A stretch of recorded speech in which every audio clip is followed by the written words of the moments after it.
Welcome to In the Zone with Chris Zander, where we talk lifestyle, entrepreneurship, self-care, and much more. So go grab a drink or a snack and come on back because it is now time to get in the zone. My guest today is one talented guy. He is most known as a film director, screenwriter, producer, creative content creator. Let's welcome Josh Lovett. How are you, Josh? I appreciate it, man. I love how you added that French twist to it. I love it, but Lovett. Yeah, I love it. So how do you pronounce it? Love, like love it. Like, Love it? Yeah. So like my email used to be gotta love it@gmail.com. Got you. Yeah. So it's Love It. Yeah. It's but not Lovett. I mean, you could say it like that. I like the little twist, the Lovett. You know what I'm saying? Yeah. I was like, Lovett. Okay, we on that now. So you might have to start telling people it's that, right? Yeah. If I go on these little dating apps or something, Josh, my name is Josh Lovett. Oh my goodness. I want to go here like early life because before we know you as a creative and just so many different things you have your hands with and so many different talents that you carry, right? Mm-hmm. But I want to start here, Savannah, Georgia. Like, take us back to Savannah, Georgia, where it all started for you. Okay. So like really, man, like I would consider Savannah, Georgia my roots, but I was really born in Zaragoza, Spain. See, and that's, I don't put that out there, but because I don't know enough, but I was military dependent and I was born in Spain. And my mother, of course, is Filipino. Yeah. My father's African-American. He was in the military. That's how he met my mother. But really, to be honest, Chris, like if you think about it, I think my creativity strives from my journeys all throughout the world, almost. Korea, stuff. We've been to Turkey. We've been to all these different places. And yeah, like basically my stepmother, because my mom and father divorced, my stepmother actually brought me into the art itself, like painting and stuff. And I just, real quick, I remember I knew I had a knack for the art when I did this drawing for the county fair. Wow. It was in Manchester, Tennessee. It was like a bunch of crayons or like, chalk? Yeah. And I did this sunset. And I didn't think nothing of it. I was like, nah, this black kid ain't winning. You know what I'm saying? He ain't winning. I'm just being honest. And like, I won first place. And I still had that ribbon today. And it was a sunset. And from that point on, I knew something was there. I had a different eye because I didn't notice. So when you create art, you never are aware or conscious sometimes of what you're creating. Yeah, for sure. I close my eyes sometimes, and like when I direct films, sometimes I go by a lot of people. I'm telling a secret before we jump into it, but I move by music. So whenever I pick out certain films, certain songs, scores, and I place them as I'm directing, so then I'm on rhythm. It's so weird because, acting and you got to have beats. Yeah. So all that just strive together with my life experiences when it comes to my creativity. Going back to the influence of your stepmother, like at that time, were you even aware of just, I guess, what she was doing for you and how it would like propel to where you are now? No, man. To be honest, we came up pretty rough. And just really rough. I don't want to sell you a sob story, but it was pretty we love rough. The truth. We love the truth. We love the truth here. It was pretty rough. There was a lot of trauma. We were a functional, but then dysfunctional family. What does that mean? When I say functional and dysfunctional, I mean like we knew to stick together when times were rough. We all, we didn't have much money. The type of family that would eat off of one buffet plate, stuff it all together on one plate. And my mother was Filipino, so she would make the rice at home. Yeah. And we all just pull from that type of frugalness going on. And from that point on, like there was a lot of abuse in her life. There was a lot of abuse in my father's. And let's say it kind of transcended a little bit. So a lot of that, I guess, carries into why I like dark stuff. Like I'm a dark artist. Okay. Now you can kind of like, if you look, I know people's like, I look at you, I could see that you wear something on your face all the time. Like I'm always, but yeah, like my stepmom she was into horror. She likes dark. If you go to her house, it's puppets. And she was already into it. I was scared of them at one point. Yeah. And she just doing the art. I guess I naturally go into her house, overcame my fear. And I said, you know what? I like this. I see the meaning of horror. There is a story. It's not just to be scared. So in my life, I looked at all this dysfunctional lifestyle and turned it into art pieces. Yes. Does that make sense? It does make sense. Okay, now, like, hopefully you see me a little different. You know, and it's funny you state that, because throughout life, when you go through hardships, when you go through different things, and really as a kid, you know, you didn't ask to be going through trauma and stuff like that. And then now how you transfer that into your work, and also how that all transcribes and works together. Like, why is that such a big thing for you now to incorporate all of that together? I feel that, okay. So with me, I always believe there's good and evil. Let's start off that. And this is because I grew up in religion, and that plays a part, because how do you know what is dark? Being in the dark, is that such a bad thing? Like Jim Carrey said, he says, depression. If you're depressed, all you're doing is putting that character in a deep rest. You're tired of being that character everybody wants you to be in the light. So everybody needs a deep rest. So when I ask myself, I'm like, okay, we got two choices. I can use this for negative, in a negative aspect, or I can choose this in a positive. So in other words, like when you think about life, all right? Yeah. And then when I think about it, really you have to choose your burden. If you think about it, when you choose your burden, that's your destiny, because you don't know how that's going to play out. But some people go turn to crime, and some people keep people in line, like, keep life in line. And to me, I feel like I'm playing my part by keeping life in line. It's all about the going back to this, like how you perceive things, right? And like you stated before, because it's easy to either go the opposite direction, right? Or into more darkness, but you're choosing to go a different route, right? And use the things that you've went through for the betterment of yourself, right? Yeah. And others too. Right. What advice could you give to people who deal with that? Because I think all of us are dealing with different things in our own lives in different ways, right? But some people may have so much pent up emotion, right? They don't know what to do with that. And some people may turn to, maybe hard things, right? How can they, tap into themselves and look deep within and maybe redirect some of that anger and frustration towards, something more positive, or at least something that can impact them and others too? First, find what you really love to do. Because when you build love, that's positive energy. You have a passion, so you have a strive towards doing something.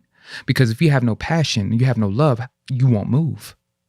It takes somebody else to move you that has passion and love, that have love for you to move you, if that makes sense. So it starts off with having the right people in your life. If you end up hanging around trash men, you end up being one. If you end up hanging around a certain gang, you may not be affiliated, but you're affiliated by association. Yeah. And that's a whole nother quest, a whole nother story. But yeah, I would tell people, first off, understand yourself. Understand that being bad isn't always a bad thing, because society really dictates who is good and who is bad. If you think about it. So if you look at it like, okay, I could say, well, you shouldn't have took the left, because when you took that left, everybody else failed, and then just negative outcome, right?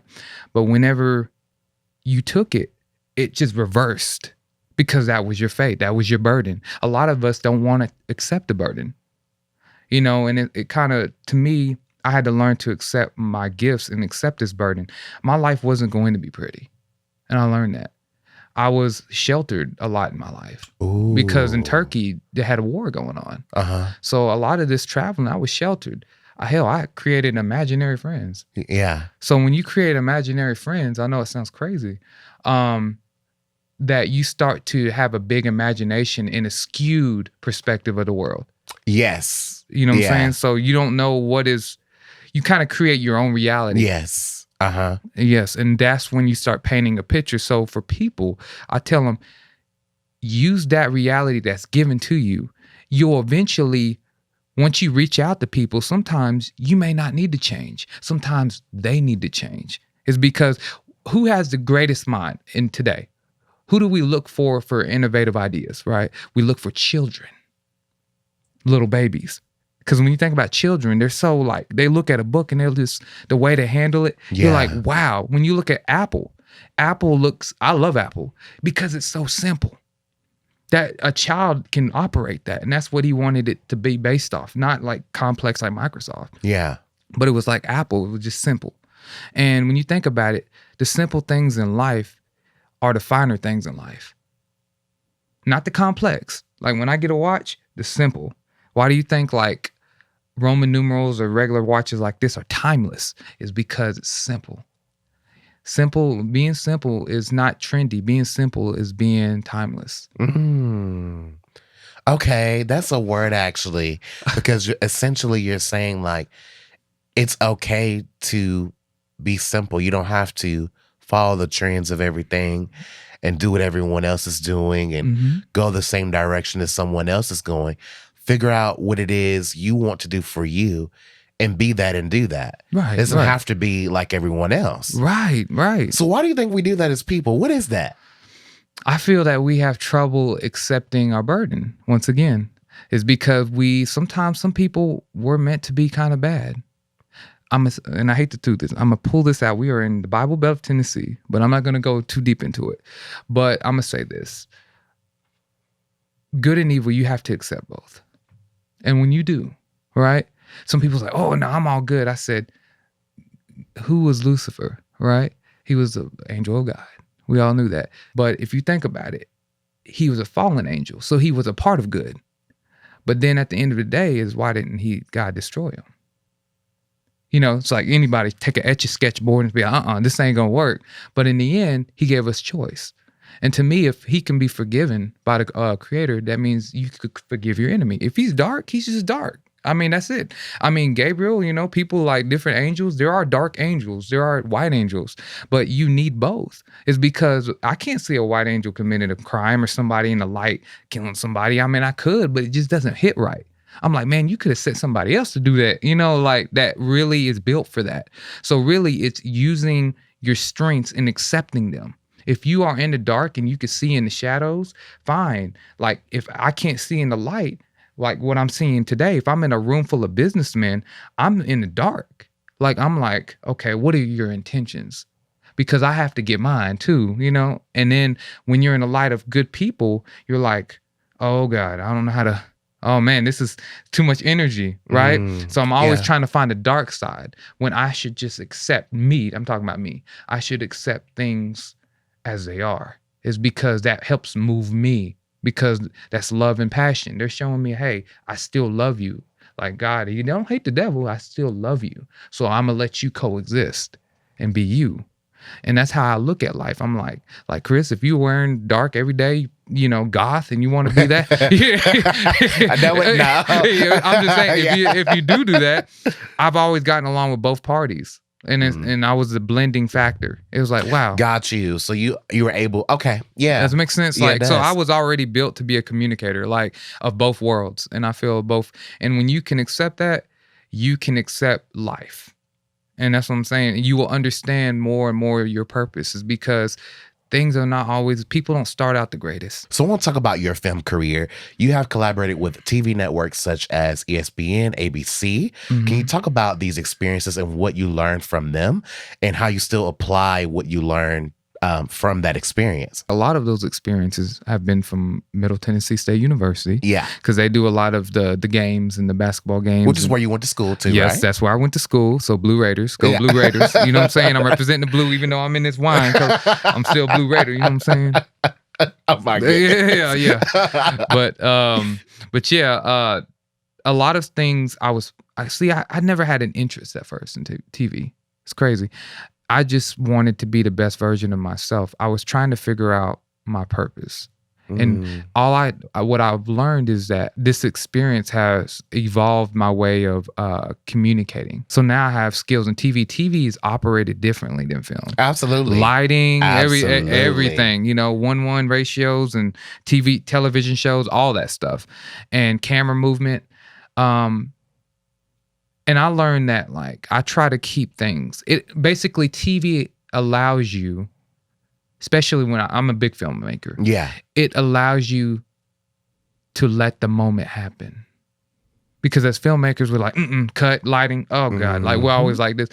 Real time? When Michael Jordan and all them were playing back in the day, they didn't say, stop, lighting.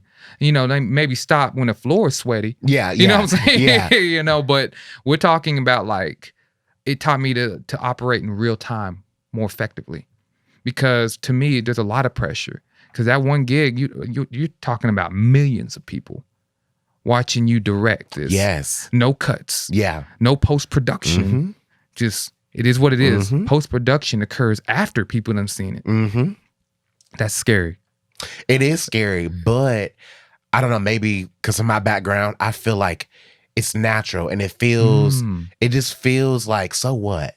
If I mess up, so what? If that makes sense. It's like, I got you. I'm human. It's a part of life. You get what I'm saying? Right. Did you ever feel that from working in, I guess, television versus film and that experience, I did feel that. I felt like accept it as it is because you're not always going to perform at your best every day. That is natural. That's being a human. We are meant to be on this earth to be tested. And it let me understand that. We're not here to win all the time. We're here to be tested. Throughout time, all the failures. Just think about it. What keeps you motivated as being a filmmaker? I'm asking you that. What keeps me motivated is because I know people need to be aware of themselves and come home to themselves. Right. Because I feel like we're always trying to run. Yeah, right. We're always trying to run to the next best thing. We're always trying to run away from ourselves. But coming home to ourselves, I want people to understand that's important. It is, because if you think about what you just said, in film, it's a passion, right? We strive to create the perfect film. Yes. But as soon as we get to that editing room, we're like, oh man. We're like, I thought it was perfect. But then we just think about it again. We're like, you know what? I'll get it next time. Yeah. And then we lose another thing from, I guess we lose another skill from the previous movie. We're like, I should have used that old skill in this new film, or this new lighting in this old lighting in this new film, right?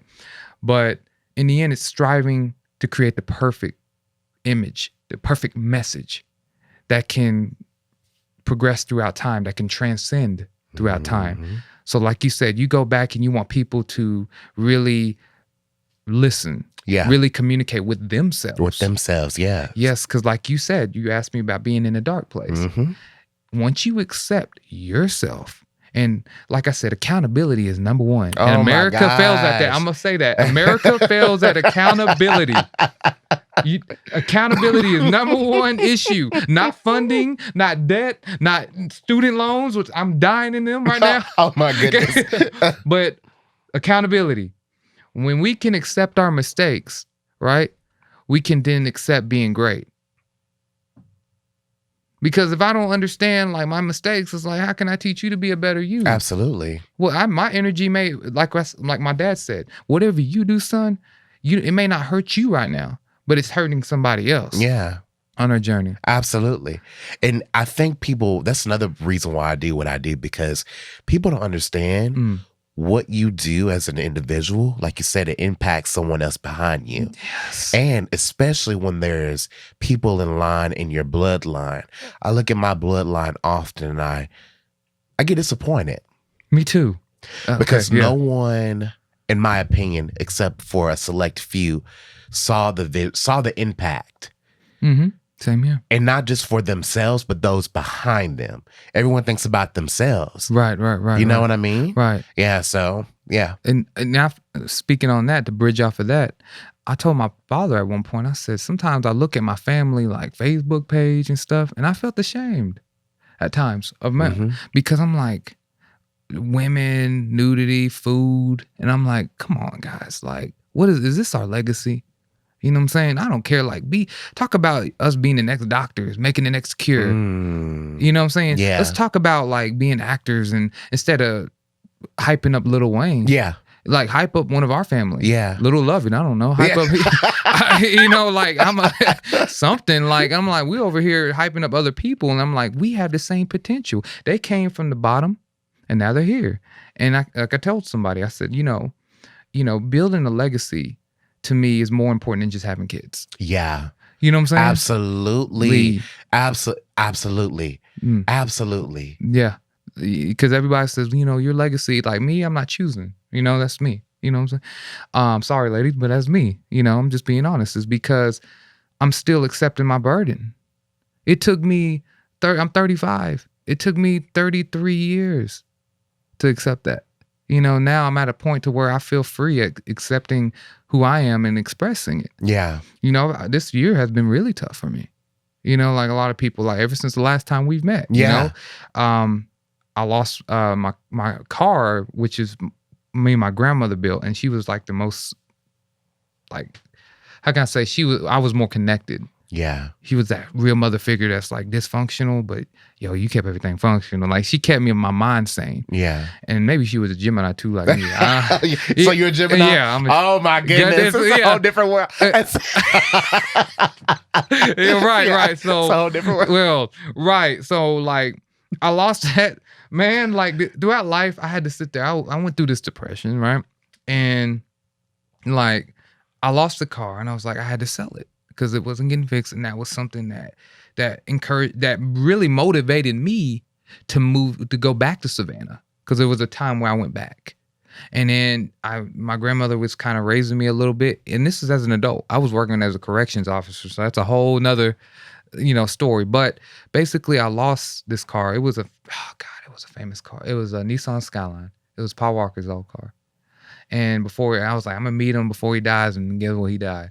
So like from that point on, I lost that this year because that was something memento. Yeah, it was a memento of my family, because nobody had something like that. Yeah. People told me you can't get that, and then guess what? I got that. You know what I'm saying? So it kind of encouraged me after getting that to get more, to be a better version of myself, saying that, you know what, just because they say you can't do it doesn't mean they couldn't do it, but that doesn't mean you can't do it. Yeah. You know what I'm saying? Like I said, like I could tell you to go left, but then you go left, it works for you. It didn't work for me, but it works for you. Yeah. That was your fate, and that was your burden because you accepted it. I just warned you of, experiences. So don't let others' experiences affect your experience. I love that. You know what I'm saying? Yeah. Because if you think about it, you're holding up your fate. You're holding up your destiny, because I'm putting fear inside you. That's why I have an issue with this public school system. I've always had an issue with that. Let me tell you about something. Go ahead. Let me tell you this. Like sometimes the biggest situations happen from people who place their own fear within you. Right? Yeah. Because we're all fearful people of something, right? Mm-hmm. But oftentimes we can put our own fear into other people and realize that it's not helping them at all. It's just making them more fearful on top of the fears they already face, right? Because oftentimes, how many times have you heard someone tell you, hey, like, be careful when you leave the house, be careful, like something might happen, all this different stuff, right? And something bad could happen, but at the same time, something good could happen too. You know what I'm saying? But I feel like we lean towards I feel like we lean towards putting our fears onto people instead of the opposite. I get what you're saying. We strive. It looks like we put more energy towards being pessimistic. Yeah. Optimism is not even an option. No. Because guess what? We got the media to blame for that. Yeah. Good news doesn't sell, bad news sells. Absolutely. You know what I'm saying? So Yeah. think about that mindset. Once again, good news doesn't sell, bad news sells. So having a negative perspective sells to your children. Yeah. Because it instills fear, which fear, once you instill fear, you then have control. Think about it. Like, that's what the government does. We have control. They instill fear. COVID. Everybody, I would be afraid to talk to you. Like, we don't need to be doing this interview. They shut down everything. They shut down the whole world after that. You know what I'm saying? Then they started creating variants and stuff like that. But here's the thing. It was already there in the lab. So my question is, y'all did that to instill fear. It's because you saw that power. We had power in media. We don't have to wait for the newscast to get something. You can go live on Instagram, Chris, and get it right then and there. Look at George Floyd. It was right then and there. Someone a simple guy with a camera got the most impactful footage. Yeah. You know what I'm saying? Not ABC, none of that. It was just one guy. He made a difference. People was like, well, why didn't he help him? Why didn't he do this, right? It's because if he would have done that, you wouldn't have got the footage. That's true. Yeah. And see, that footage now, I feel like after that happened, you know, it kind of brought awareness to like people are not just talking and making this stuff up. Right. Like this is a real issue. You get what I'm saying? Right. And people needed to see the graphics of it to understand how important and how sad the situation was. Right. To do something differently. Right. You know? Yeah. And that's what I create art like that. That's how I take that situation as a man crying on the ground for his mother, you know, like, and then dying afterwards. And it's sad, but that really hit home for a lot of people. That's the one thing when he was crying, that really hit home for people because we all love our mothers, you know? And I learned this from a movie. It was called Silent Hill. But she said, mother is God in the eyes of a child. And I had to think about that. I said, mother is God in the eyes of a child. She said, yeah, because the child listens naturally. It was in her stomach. It's like every function, emotions and stuff, you can understand your mother straight off. Like even though if you had an abusive mother, you still can have that connection. I don't know. Nothing's like a mother's touch. Like, so weird. It is weird. It is. You know, I want to move here because Go ahead. like, I love how you talked about your film and your experience with film and like how you think and your artistic ability there. Right. But it also translates to music, right? Because you're a musician and you are a music producer. So with that being said, it's like, how do you translate that there, you know? A lot of my stuff is, like I said, I listen to a lot of artists, like rock artists, and I like a lot of alternative music. Like right now, this album that I'm currently working on, this EP I haven't released it, but it's got Linkin Park feel to it. I have Pink Floyd influences in it. And then at the same token, like I still keep it a little hip hop. Like I said, I got a little Kanye feel to it. But overall, I just try to think cinematic. Yeah, cinematography comes to my mind when I make music. And everything, basically, you should be able to play my music in the trailer. And that's how I look at it. You know what I'm saying? So a lot of dark stuff is today. I mean, think about it. Dark music, doom, doom. The little, the bass hits and all that. Doom. You'll hear that in my music. Yeah. So it kind of, he's taking you to that place. And that's what I like. And because I'm naturally like that. Yeah. You know what I'm saying? So like, to me, when it comes to music was easy. When my business partner, Royce, who I currently work with, he actually introduced me to videos. So he's my mentor in that. Yeah. And he just said, man, you already had that rock. You already had that dark side to you. Like, use that, man. And I just used it in film. And now I score my own stuff. I make music. Yeah, like music is a part of me. I've done music longer. But I love movies too. So when you can put both of them together, then remember I told you at the beginning, I used score music to direct. So that helps. You see how that works? Yeah. Now I can get in the studio and be like, okay, I heard this off of Insidious. So this is the part where tension builds up. So let me make a song. Okay, I'm gonna do these strings and right here. So then you're thinking it's a radio hit. Like, oh man, I like this Travis Scott feel or whatever, right? Yeah. But then you're like, hold up. When I do the video and I put it on a film, I put it under the film I'm making, you're like, oh, that's what it translated to. So now the visual is already there. I don't need a music video. I'm a filmmaker. I make movies. Like, you know, music videos, I'm not knocking anybody that does music videos. Yeah. I'm just saying when you're a filmmaker, like that is your film. That is your video. You know what I'm saying? I get what you're saying, yeah. Yeah, that is your video. Music video. All you're doing is taking your music and applying it to a video. Absolutely. Yeah. But if you're already thinking like that, I'm video and then it goes to music now. So I'm on set, but then I already got the soundtrack. Uh-huh. Yes, absolutely. Yeah. So now you see. Yeah. Now you can see how it all ties together. It makes sense to me. And a lot of people think it's impossible, even with photography, it's impossible to do these things at a commercial standard. Like, because I've had the best people that from Disney that did the Tinkerbell, Billy Pittard, and all them that worked on some of the big stuff that we see today has actually had their hands in me. And so that has allowed me to do it at a commercial standpoint. Yes. Because I can be all to myself and have my own niche of people. But that's not my job. That's not my message, man. My message is to be diverse.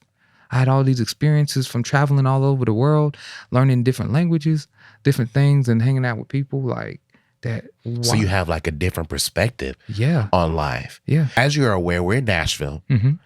And oftentimes we hear about the growth of Nashville especially for those who are creatives. Mhm. But I'm just curious to know from your point of view, how could Nashville grow more? Because going back to your statement about diversity and like your background with living different places, experiencing different cultures, also being biracial yourself, Mhm. like all of those different things tying into your creativity.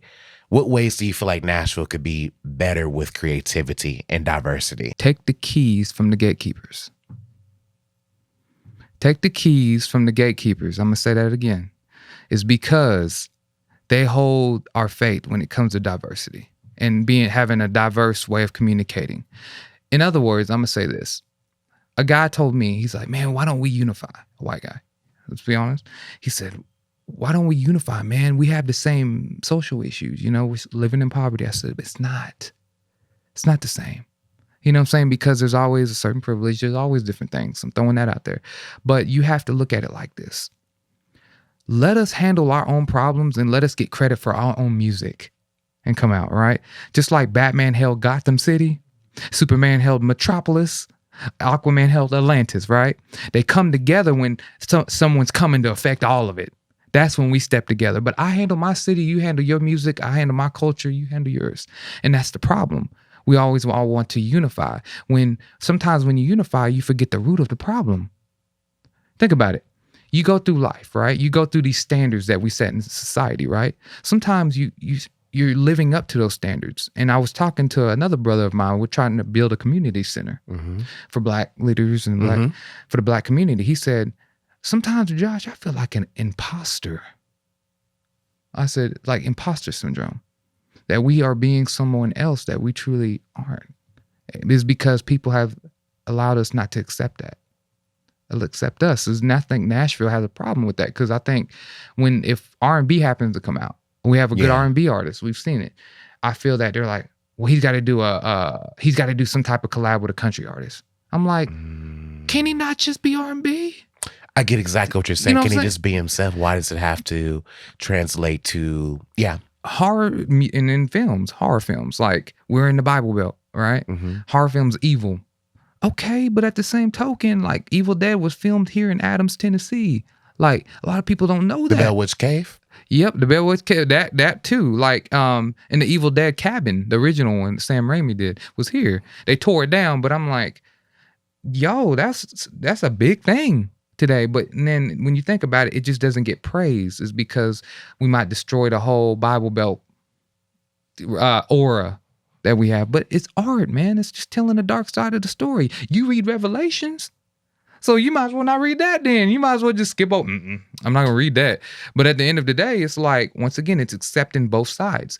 I feel that Nashville has a problem with accepting both sides, both truths, because the truth will come to light. But sometimes it takes us as minorities to step up and break and take those keys sometimes, being like, you know what, you need a break.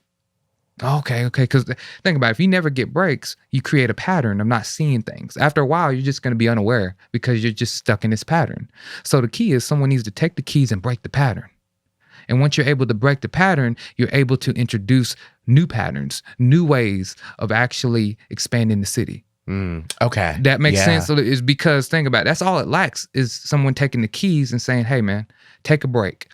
Look at the situation. Is it growing or is it getting worse? Is because we have people complaining over here, but they're not getting satisfied. So guess what? They're moving. And you're getting people coming from other states that are coming here and then owning properties, making a new name. So basically, why don't you just use your own people first and let them thrive instead of bringing new people and then they're thriving?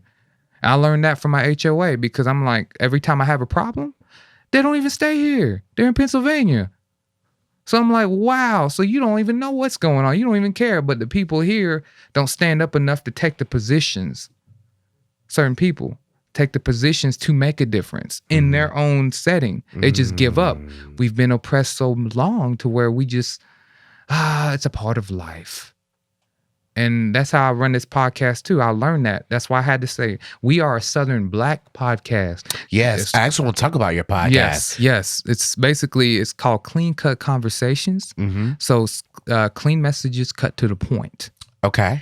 So when you think about it, but it revolves around Southern Black culture and the mentality of Black men and enhancing their communication. That's what we do. Is because the problem is, it's like we have the resources. That's what people up north. I learned that from going on streams and lives, people from different areas of the nations, where some never seen a Confederate flag in their life, and others are like, "Why are you still living that? Aren't you free?" And I'm like, it's a mentality. I got more family. Yeah, I could just up and leave, but I really want to help my family.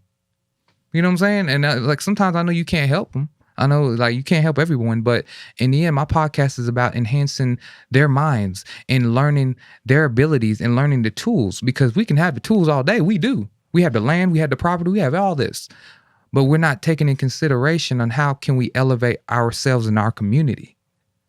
You know, property is key. Owning more is a lot. So when you own more property, you know, you get more respect. Let's be honest. Let's be honest. This is in this entrepreneur world. Yeah. And property, it's like monopoly. Especially here in Nashville. You know what I'm saying? Look at the East Nashville, that whole situation. Yeah. Now it's like expensive. And now we just bought the Antioch. We bought the hospital, the Hickory Hollow, Vanderbilt. Yeah. So that's going to change a lot of things. But our podcast is to enlighten those individuals, Southern Black males, and enhancing their communication in a way to where they can effectively be a part of this game-changing how can I say, environment that we're creating in America. Gotcha. Because it's a region thing. It's a region issue. So once we do that, we'll be able to thrive. And more Southern people born in the South, more Southern Black men or Black women can actually stand up. Uncle Nearest, we say that's one of Jack Daniel's whiskey. She got the #1 whiskey, I guess, in the nation. Yeah. You know what I'm saying? Black. And to me, that's that's uplifting. We don't have enough leaders to uplift our communities. No, we you know, so if you don't care about your community, how can you uplift it? Yes, I get exactly what you're saying. Yeah. But we built a pattern. Someone, you know what? We built that pattern, and the person holding the keys has allowed that. He needs a break. So somebody can say, hey, you know what? This needs to change, man. Because you're getting bored. You're starting not to even pay attention. Mm-hmm. Yeah. Think about it. I learned that at my job that I do now. I'm like, sometimes I'm working, I'm like, I could do this, but I know I should do it. Mm-hmm. Pass it on to the next day. Sooner or later, he gets lost in the sauce. And then something else hits me, and then that's life. But if we actually are more accountable as minorities, we can and take a part in the community. Look, the Justin Jones and all this stuff that happened, we took a part into that. You see what happened, we're trying to stop gun violence, which I agree, but that's a whole nother story. But it's about being a part of your community. It's like music is a good way of communicating because we are Music City. Yeah. So music communicates with the world. So we already have that ability and that title. Why aren't we using it? I love that. And I want to encourage you to continue to use your platform to be able to create and cultivate change. Yes. And bring awareness, There you because go. it's like, I think people just have to step up and do it, like you said. And it takes sometimes, it's not easy to step up, and nothing's easy really in life, but you have to step up sometimes, right? Mm-hmm. So I want to encourage you to do that. I do want to ask you this. What's next for you? Because I feel like you have your hands in so many different things, and like you're so creative, very talented. Like, what's next for Josh? I feel that the next thing for me is, of course, still going back to movies. But in the end, it's just accepting my reality more and more. Every time I filmed it, I'm one step closer to finding myself. Remember, it took me 33 some years to accept this burden. If I want to be the face of Nashville and then get all the hate, get all this, that's fine. But that's accepting the burden. That's planting the seed. I learned that planting. You're going to get roots up in there. You're going to get all these weeds coming after you. Yeah. But you have to take the responsibility to pull them out. Especially with Bermuda grass. You got to pull that out. They kill your plant. They smother it, but you have to control that. Someone has to do maintenance. As long as somebody comes after me, I've done my job. So right now, it's my job right now. I can't say for myself, my personal goals, but in the next few months, I'm just going to keep planting seeds. And maybe Chris or someone, you could take over. Based on that ideal, based on that seed, because maybe that seed isn't planted all the way, but maybe you just need to change up the fertilizer and soil a little bit. Gotcha. I'm here just to play my part. Like you may be the main character of this whole story. You may be the hero, the protagonist. And I'm not the antagonist, but I'm the protagonist. I'm the supporting character. And sometimes we have to accept that. We're not always going to be number one. We're not always going to be the face that runs this place, you know? Yeah. Sometimes we just have to be the person to sit aside, like Robin, and play his part, because you help motivate other people to do that. Yeah. Everybody has a sidekick, you know? And it's very important. He's just as more important than the main hero. And, you know, and that's what I learned that from Kanye. Yeah, you know, we could talk about it. That's a whole nother story. But like they said, Kanye is the person to go over the hill and accept all the arrows and come back with arrows and everything in his body and say the coast is clear. That's how I look at myself too. I'm like, okay, that's a burden. Nobody likes to get stung. Nobody likes to get hit. Nobody likes to feel pain. But apparently I've been feeling that my whole life, and I'm just trying to run from it. Yeah. I love that. So in closing, go ahead. Where can people follow you? They can follow me at on my page at I am Josh Lovett. Simple. I am Josh Lovett. And I have a consulting agency. This is I am Josh Lovett Consulting LLC.com. You can follow me if you want to book if you have any questions on like setups, technical questions, business setups, overall presentation that's me. So I'm the guy that builds your brand. Yeah. So that's what I do. But Clean Cut Conversations, it's Clean Cut Convos, and that's Instagram. And we got a Facebook, Clean Cut Conversations as well. So you could just check us out and then see where it evolves. Yeah. Mm-hmm. I'm excited to see where life is going to continue to take you. Just keep doing what you do. Keep being a creative. Keep putting it out there. And don't get in your own way. Okay? I got to say that to you. Don't get in your own way. I got you. That makes sense. Yeah, for sure. For those of you watching today, thank you for tuning in. And until next time.